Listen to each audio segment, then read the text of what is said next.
वासफ अली वासफ साहब रहमतुल्लाह अलैह लाहौर की नगरी का बेताकत जिंदगी होया ना जी शरफ हासिल, तो आप दे मज़ार ते जाओ तो इंशाअल्लाह पता चलेगा किसी मर्द कलंदर दे मज़ार ते बैठे हैं। वासफ अली वासफ साहब बड़ा ना है आपदा, म्याणी कब्रस्तान आपदा मज़ार। फरमांदे ने एक सस ने ना दो पुत्रां दी शादी की थी, तवज्जो करियो। एक उन्हें नूह लैन दी 16 पढ़ी, किन्नी MA पास। अज असी रिश्ते वेखन जाने तो अस पता क्या ने किन्नी पढ़ी जे, ग्रैजुएट 16 पढ़ी है। की कीता सू, केड़ी केड़ी यूनीवर्सिटी च पढ़ी है, ऐ हुण निचोड़ कड्ढन लगा जे गल दा। एक उन्हें लैन दी 16 पढ़ी तो वह बड़ी जनाब के मैं पढ़ी लिखी लैके आया, तो दूसरी जिहड़ी सी ना वो सी 5 पढ़ी, किन्नी 5 पढ़ी। दो भी नूहां आ गई घर, दोवां पुत्रां दी शादी हो गई। हुण तवज्जो करे, हुण सस दे ज़हन विच ये सी भी जिहड़ी पढ़ी लिखी है ना वो चंगी है, क्योंकि पढ़ी लिखी उन्हें तमीज़ भी ज़्यादा होनी है, उसकी तरबियत भी ज़्यादा होनी है। 16 क्लासां पढ़ी लैके आई हैं, इन्नी ज़्यादा पढ़ी लैके आई हैं, वो तो मेरी ताबेदारी करेगी, खिदमत करेगी। तवज्जो करे अजे शादी तो दोवां दी इकट्ठी हुई। जिहड़ी सी ना अनपढ़ वो पढ़ी तो नहीं सी पर तरबियत बड़ी सी। कई पढ़े भी गले होंदे ने ना, बाबे अक्सर कहते होंदे ने पढ़ के गल गया, वो अज समझ आती भी पढ़ के क्यों गल गया, भी अकल ही कोई नहीं आई, पढ़ के भी सोच ही नहीं आई, तरबियत ही नहीं आई, पढ़ गए ने। तवज्जो करे अज वो जिहड़ी सी ना पढ़ी लिखी उन्हें सुरखी पाउडर ते रहना, अपने जनाब मेकअप करना तो बह जाना। जे रोटी पक्की है तो जाके खा लैनी, नहीं पक्की तो कमरे च सुती रही है, बैठी रही है। ना पकाने का पता तो ना खाण का पता। अपनी पढ़ाई विच ही वह पढ़ाई का भी तो होंदा ना गुरूर, भी मैं पढ़ी हाँ, मैं तो नहीं हुण भांडे धो सकती, मैं पढ़ी हाँ, मैं तो नहीं रोटी पका के दे सकती। वो पढ़ाई दे विच ही रहिंदी वे, मैं पढ़ी हुई हाँ। सारियां नहीं, बड़ियां बड़ियां अच्छियां भी ने, लेकिन अमूमन वो जिहड़ी सी ना अनपढ़, हुण माँ ने उन्होंने चंडिया होया सी घर विच। माँ ने दस्सिया सी भी पुत्तर रोटी किवें पकानी है, माँ ने दस्सिया होया सी कि पुत्तर खाना किवें पकाना है, माँ ने दस्सिया सी पुत्तर सस की खिदमत किवें करनी है, सहुरे की खिदमत किवें करनी है, बंदे की खिदमत करने किवें करनी है। हुण उन्होंने पता लग गया, पढ़ी कोई नहीं सी, तरबियत बड़ी सी, उन्हें पता की करना। थोड़ी थोड़ी देर बाद ना जी ए वेख्यो गौर, अब मावां सिखांदियां जे धीआं वसाण वालियां। उन्हें थोड़ी थोड़ी देर बाद सस कोल जाना, अम्मी जी कोई फ्रूट लैके आवां, अम्मी जी फलानी चीज़ तुहाडे वास्ते कट के लियाउंदी, अम्मी जी यह चीज़ तुहाडे वास्ते बेहतर है, तुसीं यह खाओ। सारा दिन थोड़े थोड़े वक्फे च उन्हें सस नूं थोड़ी थोड़ी चीज़ां देंदियां जाना, क्योंकि सस शुगर की मरीज़ सी तो शुगर वाले तुहानूं पता भुख बड़ी लगदी। उन्होंने वो रमज पड़ गई, उन्हें थोड़ी थोड़ी देर बाद सस नूं कोई ना कोई चीज़ कट के खवानी करनी, खिदमत करनी। हुण जिहड़ा सहुरा सी वो भी वडेरा सी, सहुरे ने भी उन्हें पढ़ लिया, आए अबू जी केड़ी चीज़ खानी जे केड़ी नहीं। बच्चे हो गए, बच्चों ने भी कहना कि दादा अबू जी तू हुण शोर नहीं पाना। उन्होंने समझ सी कि इन्हें बच्चे शोर पाणगे तो मेरे सहुरे नूं ये काम चंगा नहीं लगता, उन्हें बच्चों पर भी कंट्रोल रखना। तवज्जो करो, दिन गुजरते गए, साल गुजरते गए। जिहड़ी सी ना पढ़ी लिखी उन्होंने घर विच किसे मूँह ही ना लाना, तो जिहड़ी सी ना 5 पढ़ी सस भी उहदे नाल प्यार करना, सहुरे भी उहदियां तरीफां करनियां, तो बंदे भी उहदियां तरीफां करनियां। क्यों?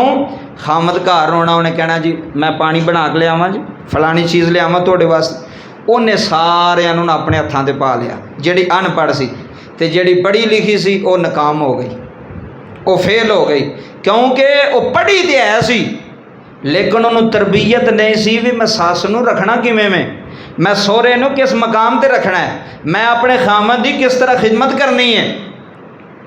जिहड़ी अनपढ़ सी ना वो पढ़ी तो नहीं सी लेकिन उन्होंने गुर बड़े माँ ने सिखाए हुए सन। आहिस्ता आहिस्ता वो जिहड़ी पढ़ी लिखी है ना उन्हें आख्या जी मेरी तो कदर ही कोई नहीं है इस घर में, जिवें लड़ाई नहीं हो पाती है जी, मेरी तो मैनू तो पुछदा ही कोई नहीं, इनू सारे मूँह लाते हैं, वो कोल बहते हैं, हासा मजाक करते हैं, वो जनाब बड़ी चंगी लगती है तो मैं इन्होंने चंगी नहीं लगती। सस कहन लगी चंगी दी गल नहीं, जिदों तू मेरे कोल ही नहीं बहना, मैनू पुछना ही नहीं, सहुरे नूं नहीं पुछना, खामद नूं नहीं पुछना, जिन्हें अपने आप च ही रहना है वो किसी नूं चंगी लगनी।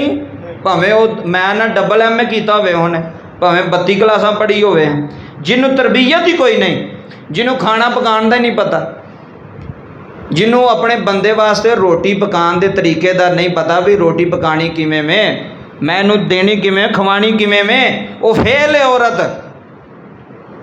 वो जिन्नी मर्जी भी पढ़ी होवे फेल है। क्योंकि बजुर्ग फरमाते ने लोग काम नहीं चम नहीं वेंदे, लोग की वेंदे ने, काम वेंदे ने।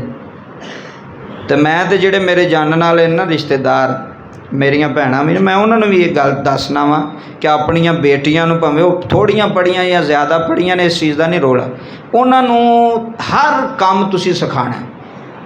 खाना पकाना उन्होंने आवे, भांडे धोण उन्होंने, वो ये ना कहें जी साढ़े हत्थ काले हो जाते हैं भांडे धोइए तो किन्ने धोने ने। हुण सारे नौकर रखने वाले तो नहीं होंगे भी तुसीं नौकर रख के देन थोड़े भांडे पे धोण हैं। उन्होंने हर काम आवे, भावें नहीं भी उन्होंने पता होवे मेरी सस नूं यह चीज़ चंगी लगती नहीं लगती, मेरे खामद ने चीज़ चंगी लगती नहीं लगती, मेरे सोहरे वास्ते किहड़ी चीज़ ठीक है, मैं उसकी खिदमत ताबेदारी किवें करनी। वो अनपढ़ भी होवेगी ना तुहाडी धी, अगर ये घर दे काम जानदी होवेगी, वो समझो MA तो भी उत्ते होएगी, वो इज्जत पाएगी उस घर में, ससुराल में जाके उसकी इज्जत होवेगी। उन्होंने पता होवे कि मैं जनाब किस तरह करना किस तरह नहीं करना। इस वास्ते चीज़ां सन जिन्हां दी तरबियत असीं करनी। साड़ियाँ भी बेटियां ने, तुहाड़ियां भी बेटियां, सिर्फ यह नहीं जी पढ़ती पी जी मेरी धी, मोबाइल ना लगी है जी मेरी धी ड्रामे वेंदी पी जी LCD तो, रोटी पकानी नहीं जी ये पढ़ती रही है कमाल नहीं पई जी, इन्हें कभी काम किए ही नहीं।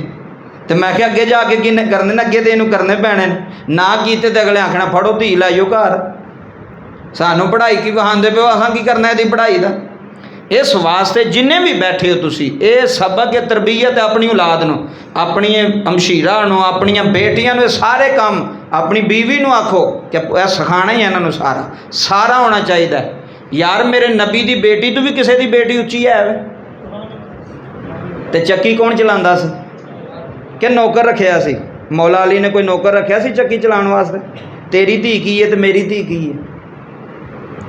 फरमाते ने सईदा फातिमा तो ज़ाहरा के हत्थों में छाले पै जाते सन, चक्की पीसदियाँ हथ नाल, मशीन वाली चक्की नहीं, हथ नाल। पहलियां जड़ियाँ घर चक्कियां होंदियां सन पुड़ां वालियां, हाथ च छाले पै जाते सन। जनाबे ज़ाहरा तो ये तो कभी नहीं सी आख्या मैं नबी की बेटी हाँ, मैं चक्की पी हाँ, मैं मुस्तफा करीम की शहजादी लखते जिगर हाँ, मैं पानी के मशकीज़े चुक के लियावां, मैं तो नहीं कर सकती। ये तरबीयत तुसां करनी, ये तरबीयत घर च असां करनी। भावें नहीं भी पढ़ी धी भैन, लेकिन सारे काम उन्होंने होने चाहिए ने घर दे, हर काम का उन्होंने पता होवे, खान पकान में अच्छी होवे, हर चीज़ सफाई सुथराई में अच्छी होवे। अई बड़े बड़े घर जाने वेने, बड़े बड़े पढ़े लिखे बंदे होंदे ने, घर सफाई कोई नहीं, सफाई कोई नहीं, वो कपड़े उधर डिगे, जुत्तियाँ उधर डिगियाँ, सफाई का पता ही कोई नहीं। तो उस पढ़ाई नूं की करना जिसनूं सफाई का भी नहीं पता। इस वास्ते अल्लाह पाक सानू सारियां नूं इन्हां चीज़ां दे अमल दी तौफीक अता फरमाए। अल्लाह सारियां दियां धीआं दे नसीब अच्छे फरमाए, क्योंकि ये जिलहज का महीना जारियो सारी है। 18 जिलहज नूं दमादे रसूल, मोहब्बत नाखो सुबहान अल्लाह, दमादे रसूल